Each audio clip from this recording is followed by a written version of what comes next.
The autopsy results stunned everyone. The corpse found in Bedegri was not Zulaiha Bako. The body had been planted, disfigured and dressed in her clothes. Even a bracelet was fastened in a way Zulaiha never wore. Detective Funmi Adegoke was reinstated unofficially, secretly and quietly. With help from Ngozi Umar and Abdulrahman Lawal, she reopened the investigation under the radar. The questions shifted. If Zulaiha wasn't dead, where was she? Who was helping her stay hidden? And more disturbingly, why did she run? Deep in Ondo State, in a modest bungalow hidden among cocoa farms, a camera clicked on Zulaiha being alive, thin and changed. She looked into the lens and whispered. "Zulaiha," recorded. "I couldn't stay. I had to disappear. Because they were coming for me, and I had something they were ready to kill for." She uploaded the footage to a secure cloud and sent a link to only one person, Ngozi. In her video, Zulaiha told it all.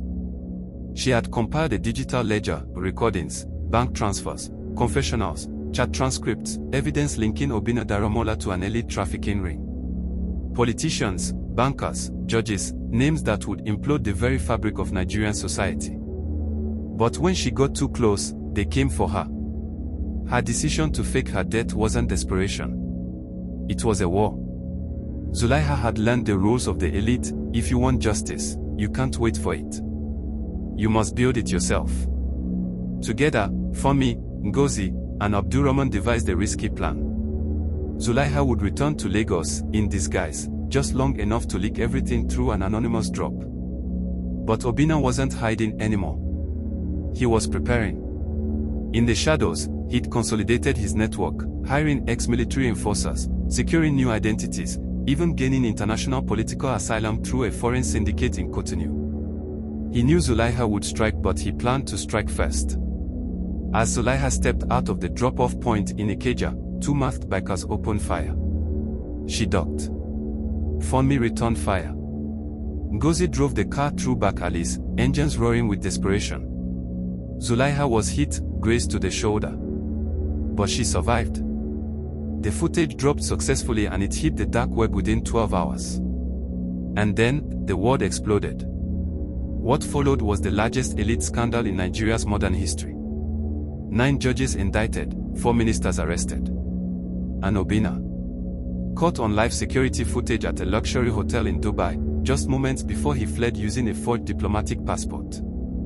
Interpol got involved and the Nigerian Senate launched an emergency corruption tribunal. And for the first time, the untouchables felt the sting of public accountability. But one thing still haunted the team.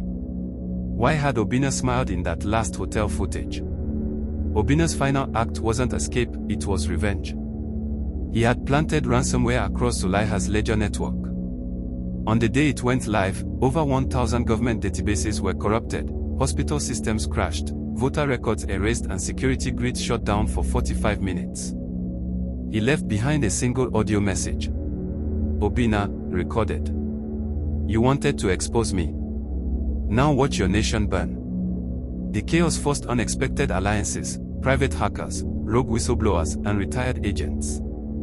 Even an underground network of female tech activists from Kaduna known only as the Sisters of Silence joined the battle. Together, they launched Operation Rebirth.